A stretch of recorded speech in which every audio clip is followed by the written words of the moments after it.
एक कथा भक्तमाल जी में आती है। एक भक्त थे, उनका नाम था धन्ना जाट। क्या नाम था? बड़ी मधुर कथा है धन्ना जी की।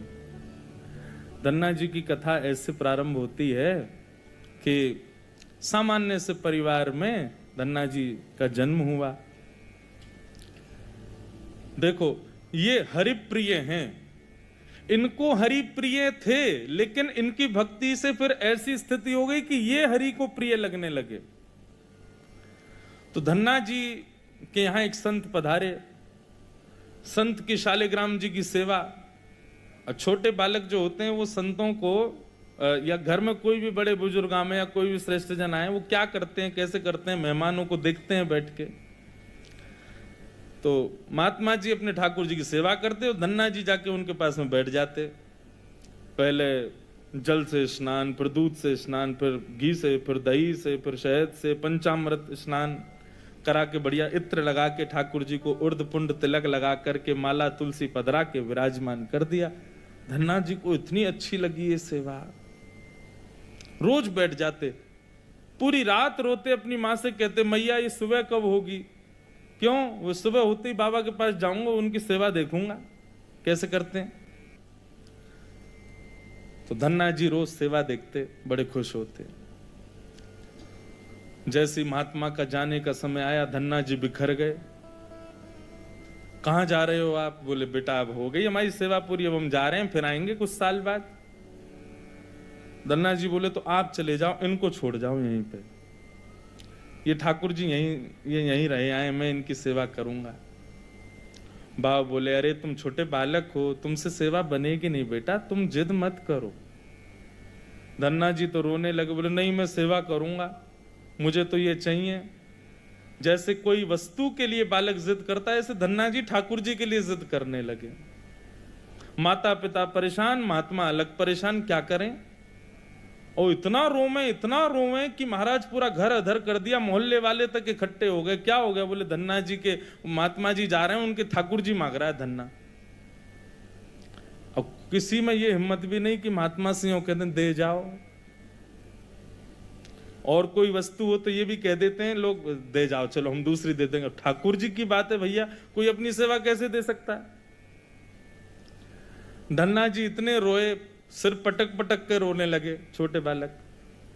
महात्मा बोले बड़ी विडंबना, ठाकुर जी रक्षा करो, क्या करें। इतने महात्मा बाहर गए और गोल गोल काले से दिखने वाला एक पत्थर उठा लाए, उसमें बढ़िया घी भी लगा करके और इत्र लगा के सुगंधित कर दिया, उर्द पुंड तिलक लगा दिया ठाकुर जी जैसा। और अपने ठाकुर जी तो नीचे एक छोटे सिंहासन पर विराजमान कर दिए और बड़े सिंहासन पर वो पत्थर ला के रख दिया और बढ़िया सजा के। धन्ना रो रहे थे, उठा के गोद में ला, देख देख देख तेरे ठाकुर जी आगे देख। धन्ना जी जैसी मंदिर में, धन्ना जी की दृष्टि तो उन्हीं के ठाकुर जी पे, यही चाहिए। महात्मा बोले लाला देख, ऊपर सिंहासन पर बड़े ठाकुर जी बैठे और नीचे छोटे ठाकुर जी बैठे।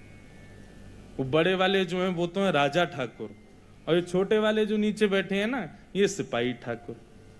अब बता, मुझे तो राजा ठाकुर ज्यादा बढ़िया लग रहे हैं, मैं तो उनको ले जाऊंगा, लेकिन फिर याद रहियो जब जब मैं आऊंगा तब तब मेरे ठाकुर जी ऊपर बैठेंगे और तेरे वाले नीचे बैठेंगे, क्योंकि तू सिपाही ठाकुर जी मांग रहा है और मेरे ठाकुर जी तो राजा ठाकुर हैं। अब बालक को उस भाव से समझाया तो धन्ना जाट वो नहीं, मैं तो राजा ठाकुर लूंगा, आप ले जाओ सिपाही को। सिपाही ठाकुर जी के रूप में उनके निज ठाकुर जी थे। बाबा बोले अब ठीक है। घर वालों ने भी प्रणाम किया, जय हो महाराज जी, बड़ी आपने बुद्धि युक्ति लगाई। सबको लगा कि कंटक छूट गया, लेकिन यहां तो अब भक्ति प्रारंभ हुई थी धन्ना जी की। देखो, ठाकुर जी की सेवा के लिए जो व्यवस्था की प्रतीक्षा करते हैं, ठाकुर जी की सेवा के लिए अनुकूल समय की प्रतीक्षा करते हैं, उन लोगों के लिए प्रमाण है ये कथा। बाकी सेवा तो बाद की बात है। ठाकुर जी भी असली नहीं थे धन्ना जी के, सामान्य पत्थर था और धन्ना जी उनकी सेवा करते। रात भर मैया से कहते मैया पूजा की सामग्री मंगाओ ना, मुझे ठाकुर जी की सेवा करनी है। मैया कहती सुबह मंगा दूंगी, सुबह पीछे पड़ जाते, शाम को मंगा दूंगी, शाम को पीछे पड़ जाते, सुबह मंगा दूंगी, रोज टाल देती। एक दिन धन्ना जी अनशन पर बैठ गए, नन्हे से, भोजन नहीं करें, दूध नहीं पीवे, पानी नहीं पीवे। अब तो ये कि रात में सोए भी नहीं, मैया से बस ये कहें पूजा की सामग्री मंगाओ, पूजा की सामग्री मंगाओ। मां ने सहज भाव से कह दिया तेरे ठाकुर जी और तू इनका सेवक, सामग्री मैं क्यों लाऊं, अपने आप कर व्यवस्था। धन्ना जी निकल पड़े। महाराज पुष्प लियाए तोड़ करके, तुलसी लियाए, बढ़िया सुंदर माला बना ली। नन्हे से बालक ने जैसी उनको जैसे खेल खेल में सेवा करते वैसी सेवा करते थे। ठाकुर जी को तिलक लगाना है, कहां से तिलक लावे, तो बाहर गए, एक ईंट फूटी पड़ी थी लाल लाल, उसी ईंट को लाए, पानी में घोल घोल के घिस घिस के उसी से तिलक बना दिया। ईंट को घिस करके उसका तिलक श्री ठाकुर जी को लगाया। ऐसी सेवा करने लगे, अपने संगी रखें, अपने संगी सुलामें, संगी मतलब खेल खेल की सेवा थी केवल।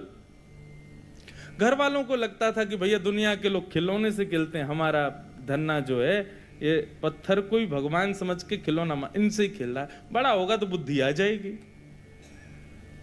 परंतु किसी को क्या पता था कि भैया ऐसा भक्ति का बीज पिरो दिया है धन्ना जी के हृदय में। धन्ना जी भोग लगाते और भोग लगाने के बाद में पर्दा लगा करके वहीं बैठ जाते और बैठ करके प्रतीक्षा करते कि ठाकुर जी पा रहे होंगे। फिर धीरे से पर्दा हटा के देखते, अच्छा अभी पाई नहीं, ठीक है, फिर बैठ जाते, फिर प्रतीक्षा करते कब पाएंगे। खूब देर हो गई, नहीं पाई तो ठाकुर जी से बोले आप रोज भोजन अधूरा छोड़ देते हो। मैं भोजन अधूरा छोड़ देता हूं, मेरी मैया मुझे बहुत मारती है, लेकिन महात्मा जी मुझे ये बता के नहीं गए कि वो मैं आपके संग कर सकता हूं कि नहीं। मेरी मैया तो मुझे बहुत मारती है, लेकिन पता नहीं मैं कर सकता हूं कि नहीं। धन्ना जी के उस प्रिय भाव, भक्ति भाव पर ठाकुर जी रीझने लगे। एक दिन तो धन्ना जी हट करके बैठ गए, यदि आपने नहीं पाया तो मैं भी नहीं पाऊंगा। धन्ना जी ने थोड़ी देर देखा, थाली यथावत रखी है, नहीं पा रहे, तो ठाकुर जी की तरफ कमर करके लेट गए। तो ठीक है, तो आज मैं भी भूखा सोऊंगा। इतने में ही जैसे उंगली को कोई जोर से चाटे तो चट चट आवाज आती है ना, ऐसी चाटने की जोर जोर से आवाज आने लगी। धन्ना जी बोले ये चप चप खा कौन रहा है, और ये ऐसे चटकारे ले ले करके कौन उंगली चाट रहा है। जैसे ही पर्दा हटा करके देखा तो नील माधव भगवान बैठ करके धन्ना जाट की उस थाली में से प्रसाद पा रहे थे। दर्शन किए जब श्याम सुंदर के, मोहित हो गए। ऐसा नील वरण ठाकुर जी का कटाक्ष नेत्र, बढ़िया सुंदर घुंघराले केशों की गूंद बना करके उसमें मोर पंख लगा रखा है। जैसे धन्ना जाट छोटे वैसे ठाकुर जी भी छोटे से, नन्हे से गोपाल जी आ गए। और जैसे मानो पूरे हाथ में सान लेते हैं ना सब्जी छोटे बालक, ऐसे ठाकुर जी ने माखन मिश्री और सारी सब्जी सान रखी है और खूब प्रेम से चाट चाट करके पा रहे हैं। धन्ना जाट बड़ा प्रसन्न हो गया, बोले आप तो बड़े प्यारे हो, आज आप प्रत्यक्ष मेरे सामने आ गए। ठाकुर जी धीरे धीरे अब धन्ना जाट के सखा बनने लगे। धन्ना थोड़ा बड़ा हुआ, गऊ चराने, बछड़ा बछिया चराने जाता तो अपने शालिग्राम, जो शालिग्राम थे ही नहीं, सामान्य पत्थर थे, उनको सजा धजा के बढ़िया अपनी जेब में धर के ले जाता। रास्ता भर उनसे बात करता, नीचे वृक्ष के नीचे बैठ करके ठाकुर जी, अब कोई नहीं है ठाकुर जी प्रकट हो जाओ, तो ठाकुर जी प्रकट हो जाते, धन्ना के साथ प्रेम से पाते।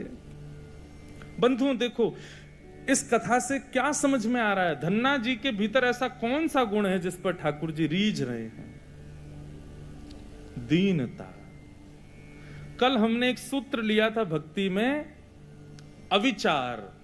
भगवत भक्ति में विचार नहीं करना है, जो करना है सो करना है। मन में बात आ गई तो बस ठाकुर जी को प्रस्तुत होनी चाहिए। पहला सूत्र। भक्ति का दूसरा सूत्र है दीनता। जितने सीधे, जितने दैन्य, जितनी दीनता में ठाकुर जी की भक्ति में रहोगे, ठाकुर जी उतने प्रसन्न रहेंगे। जितने चतुर बनने का प्रयास करोगे ठाकुर जी के सम्मुख, उतने ही ठाकुर जी दूर भागेंगे। जितना हो सके दीन रहो। ठाकुर जी की भक्ति में किसी भी प्रकार की चतुराई नहीं होनी चाहिए। दीन। धन्ना जी उन्हीं ठाकुर जी को लेकर के चले गए। ठाकुर जी आज बोले, धन्ना तू तो मेरी बड़ी सेवा करे, पर मेरो भी मन करे कि मैं भी तेरी सेवा करूं। सब लोग इधर देखो, कथा सुनो। धन्ना जी बोले, ठाकुर जी ये उचित नहीं है। आप भगवान हो, आप एक ईश्वर तत्व हो, आपकी सेवा हम करें अच्छा लगता है, पर आप हमारी सेवा करो, ये कहां की शोभा है। ठाकुर जी बोले, नहीं धन्ना हम तो तुम्हारी सेवा करेंगे, हमें बताओ हम क्या करें। और भैया ये भक्ति, ये भक्त भगवान वाली बात थोड़ी है। यहां तो सखा हैं, आप हमारे सखा हो, हम आपके सखा। सखा तो आपस में मिल बांट के सब काम करें। बता भैया धन्ना हम क्या करें। धन्ना जाट बोले, तो फिर एक काम करो, आप हमारी गैया चराओ। ठाकुर जी बोले, ये तो हमारे जन्म जन्म को काम है, ये तो हम बड़ी निपुणता से करेंगे।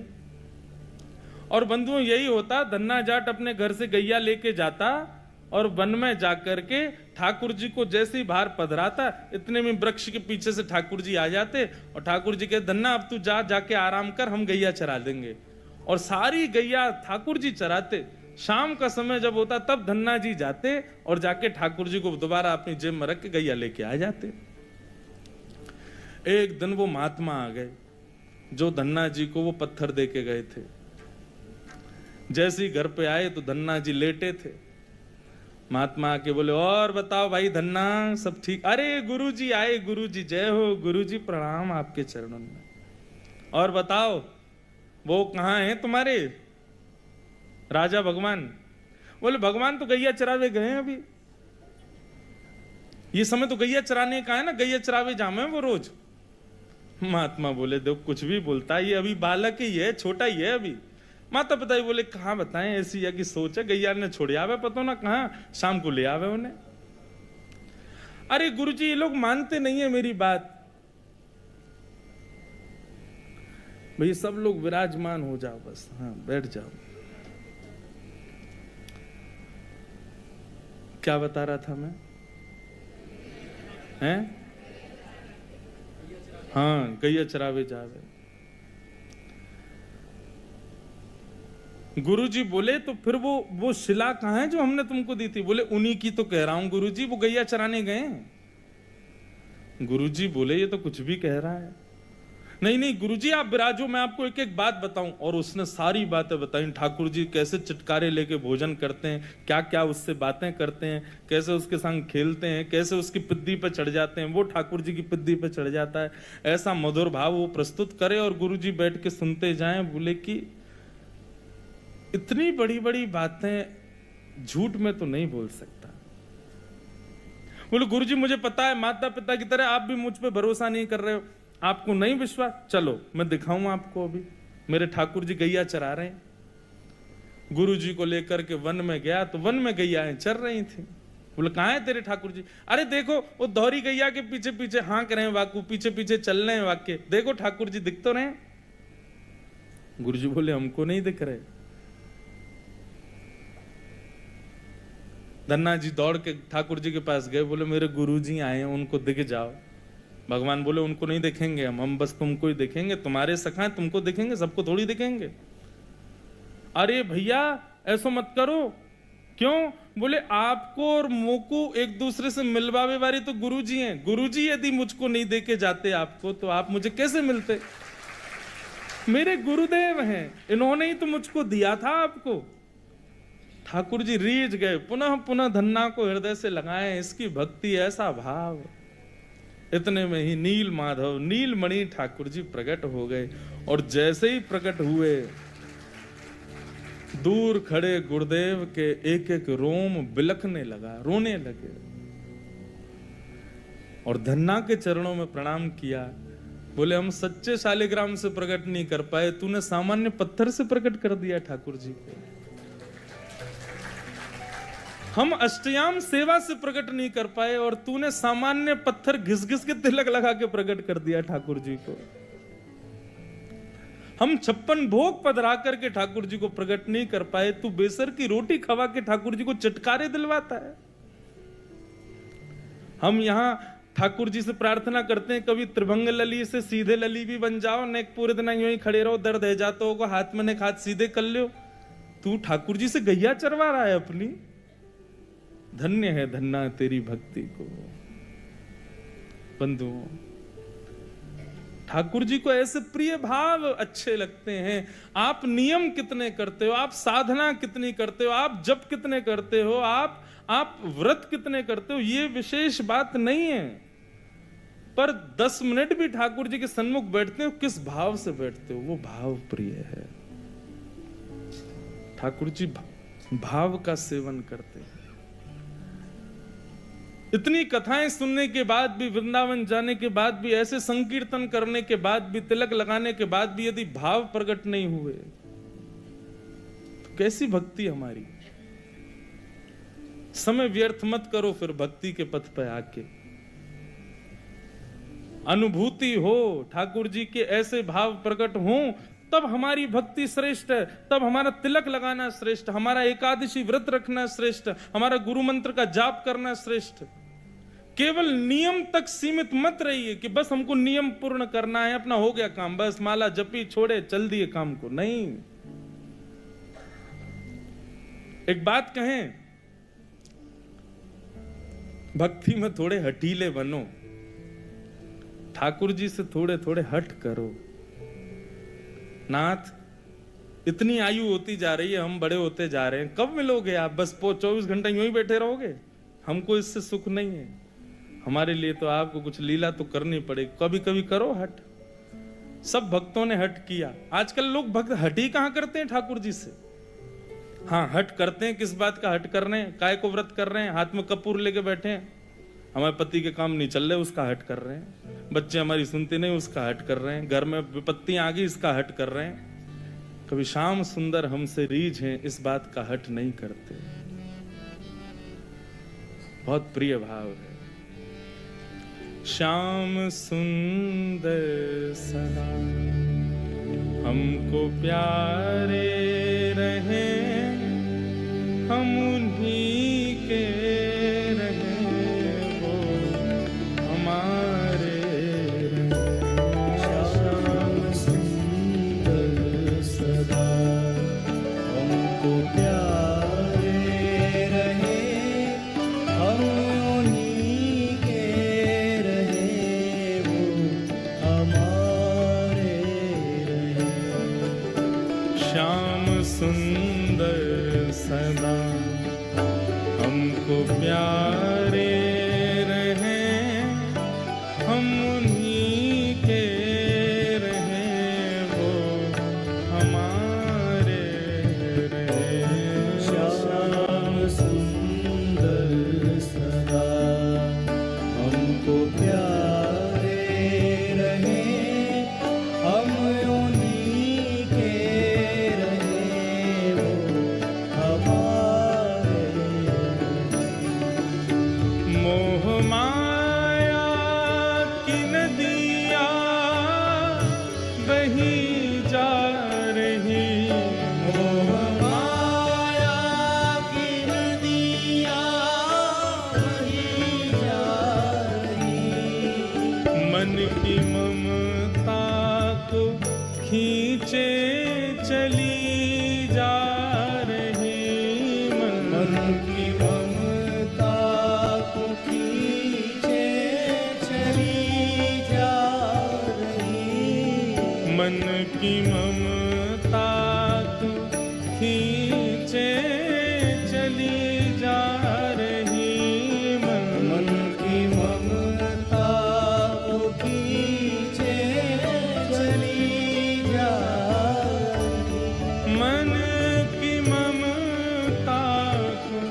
खींचे चली जा रही, मन की ममता को खींचे चली जा रही।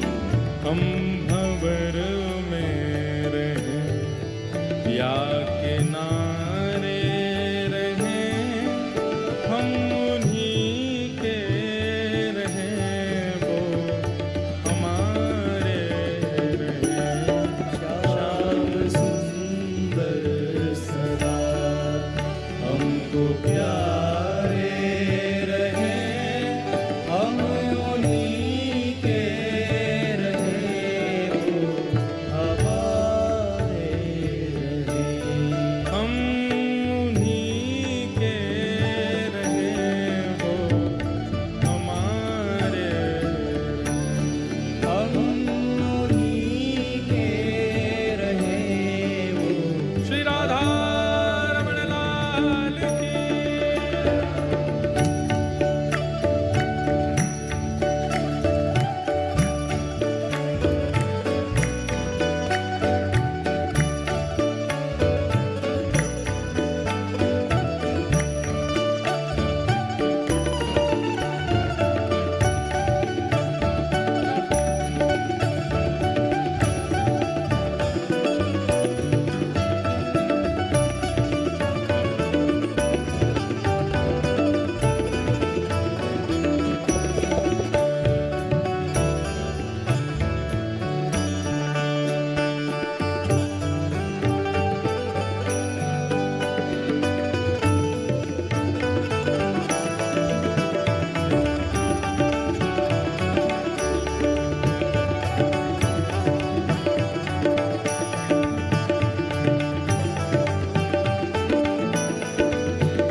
एक नियम बना लीजिए अपना।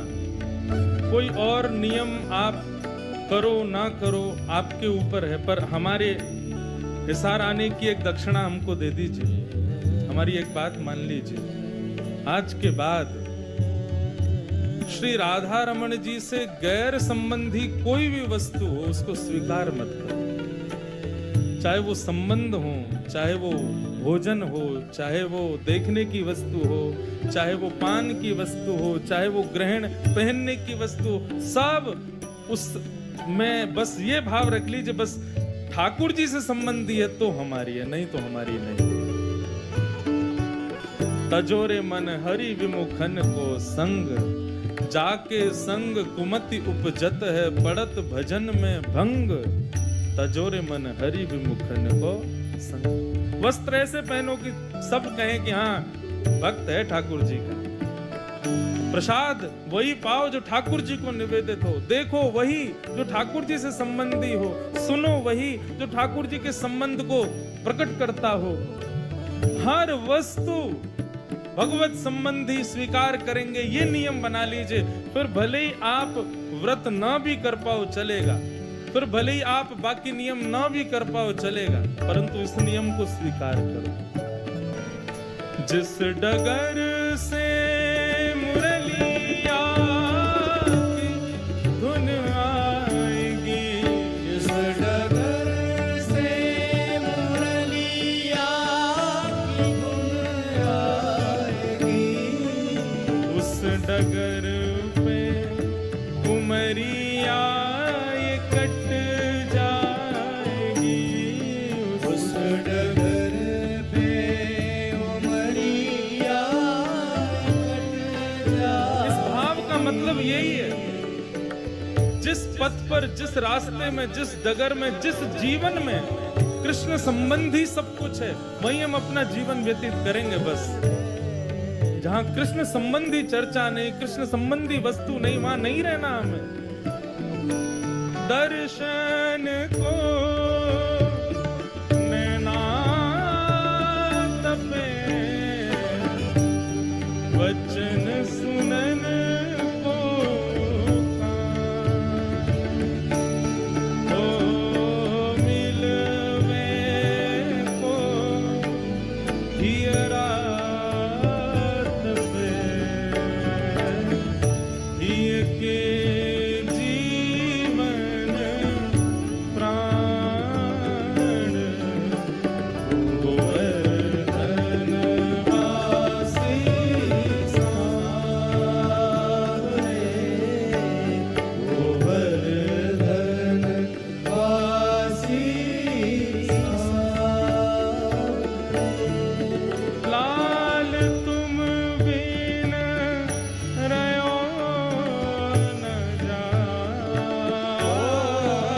लाल तुम बिन रहो न जाओ प्यारे तुम बिन रयो न जाए ओ तुम बिन रहो न जाए गोवर्धन वासी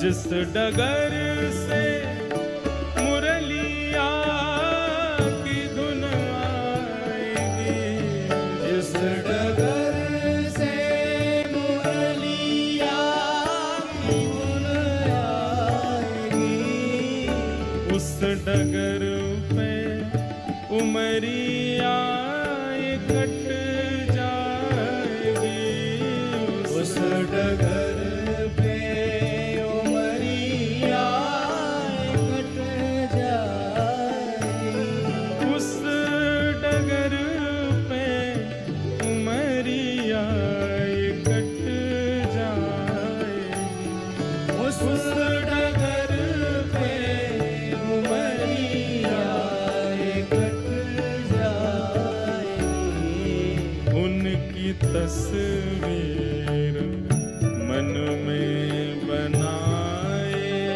रहे हम उन्हीं के रहे वो हमारे श्याम सुंदर सदा हमको प्यारे रहे हम उन्हीं के रहे हो हमारे रहे हम उन्हीं के रहे वो हमारे हम उन्हीं के रहे वो हमारे उन्हीं के रहे वो हमारे हम उन्हीं के रहे वो